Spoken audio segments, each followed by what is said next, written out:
Hey traders, I want to go over a question I actually just received this morning. I must be the only wacko in Miami Beach who wakes up at 6:30 a.m. to start trading and obviously walk the beach and have coffee.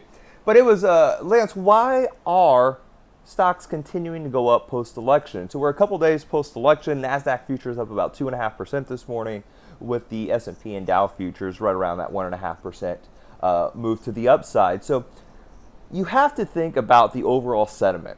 And I want you to start thinking as an independent, possibly contrarian, and also looking what the sheep are doing and not follow that herd. And if you think about the fear, and if you think about specifically the Nasdaq last week selling off on earnings, these big tech names reported, names like Amazon, Google, Facebook, and Apple, and out of that big group, the only one that went green post earnings was Google.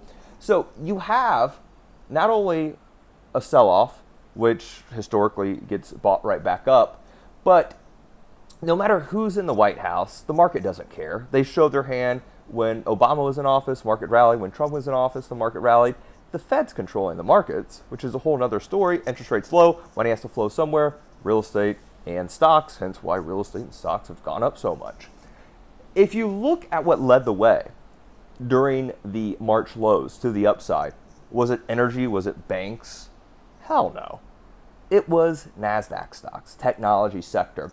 And unfortunately, if we do get rising cases, which we've seen some European countries go in lockdown with the coronavirus, where did money flow back in March? What led the way to the top? NASDAQ stocks, technology stocks, work from home stocks, internet software stocks, e-commerce stocks. So going in to the end of 2020, what's going to lead the way?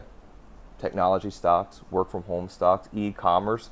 You have the holidays upcoming, possibly retail stocks with a shift to e-commerce. Internet software, every dip historically gets bought. And if you look at the high beta names that led the way yesterday, what were they? Twilio. What were they? Cloud names. What were they? Your Amazons, your Apples, your Googles, your Microsoft. Something to consider, something to look at. You don't have to chase the market when it's up 2% on a day, but be patient, pick your spots, be selective. Finish the year off strong. Like, subscribe, follow me, Twitter, Instagram, at Lance Ippolito. Have a fantastic day. And I need to hit this beach because the sun's out. Apparently there's a hurricane coming too, which, I'm in Florida. We get those all the time.